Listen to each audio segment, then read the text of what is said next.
Kam, we discussed Preet and Bhaj and Kam and Ram. Not Ram, but Kam therefore can be complete. Kam is a two-way meaning. It can be completely pure and selfless, transcendental, as we see in the Vraja-gopis, how they lovingly serve Krishna in the Rasa Lila. And the Gita in the 7th chapter, verse 12, Krishna has the same word comes out, kamosmi. He says, I am calm, which means, what does calm mean? It means, in relation to the gopis, when Krishna says, I am calm, it means positively pure and passionate, intense desires and actions to please Kamadev Sri Krishna. It's a very nice definition, which is manifested. Krishna says, Kamosmi, I am calm. So what does this mean? Krishna says in Gita, 7:12 Gita, he says, I am calm. But what does it mean, I am calm, in relation to his Vraja-gopis? So it means that the gopis, the definition of calm in relation to the gopis, calm, we say, oh, it's lust. He's seething with lust, he's burning with lust, he's uncontrollable lust. But for the gopis, calm means positively pure and passionate, intense desires and actions to please Kamadev Sri Krishna. Such calm is godly, divine love, pure Krishna prem.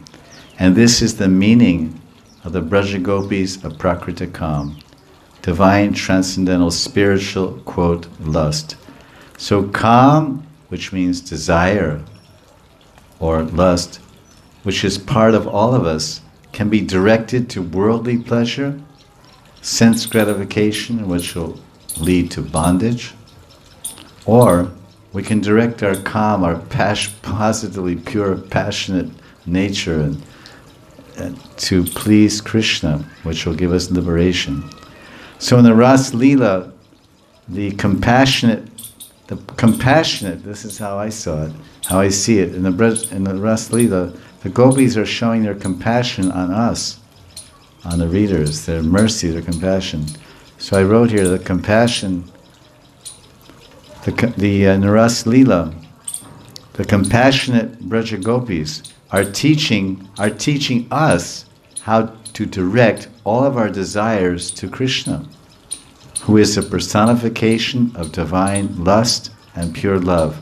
Kamosmi, Kamadev Sri Krishna. So this is the conclusion of our discussion. The last verse, 48, I'll repeat again. Tassam tat sobaga madam vikshya manam chakeshava prashammaya prasadaya tatrevantara diyata. Bhagavan Sri Keshav, seeing the gopis sobagamadam,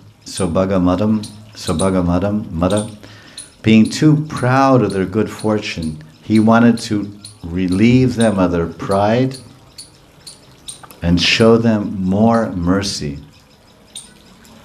And to do that, he disappeared. So it's very difficult to understand the movements and actions of Bhagavan, but by his mercy, Shukadeva Goswami will reveal why and how he does everything. But everything Krishna does in relation to his devotees is to increase their surrender, to increase their attachment, and to increase their love for him.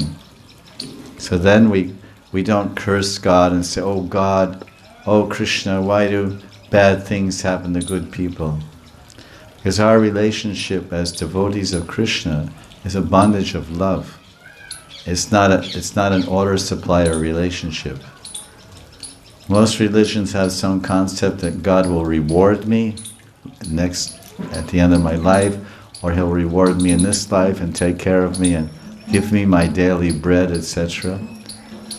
But we approach God as lovers, as servants, so the perfect exemplars of the ideal love that we're aspiring for, and the perfect example of how to desire for God and how to serve and please God, or Krishna, is given by the gopis. And the main teaching of the gopis' love and their selflessness is in the Rasa Lila. That's why we are so attached to speaking on this Rasa Lila, because there's so much. If we want to love God. Everyone says the goal of life is Krishna Prema. So if one does not study deeply and understand the Rasa Lila of Radha and Krishna, he will not actually learn how to love God. You have to go through this chapter thousands of times in a meditative mood, in a prayerful mood, and then what is actually Krishna Prema, and because it's fully being exhibited in the whole Srimad Bhagavatam. The essence of the Bhagavatam is Prema, Krishna Prema. But it's only hinted at, or given vague representations in different cantos. And then in the 10th canto, there's mother's love for child, there's friends' love for friends, parental love and Vatsalya love of Yashoda, Nanda, and Subal and Sridham, and Raktak and Dasya love of servants and masters. But in the Rasa Lila, that's why there's so extensive commentaries and explanations. So we are offering one more flower to the glorification of the Rasa Lila, so that we can somehow go more deeply into this. Because if our life is nishval. If we do not attain love for Krishna in this life, we'll have to take another birth and another birth and another birth.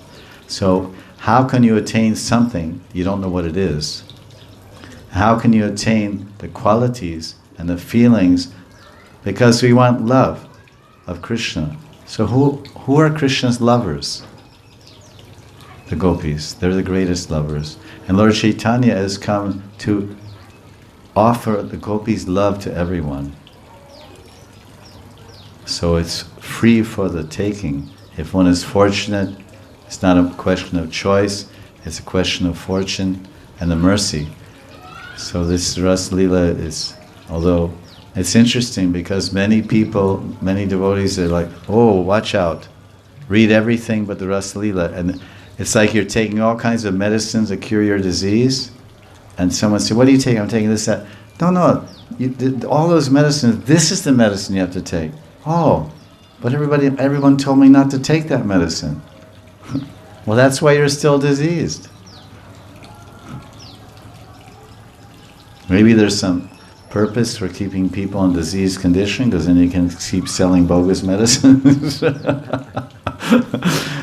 But if you give the right medicine in one shot, one go, it's done, you know. But do you think doctors want to cure disease?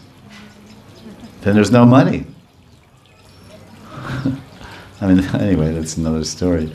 So Srimad Bhagavatam Mahapurana ki jai. Ganga Maharani ki jai.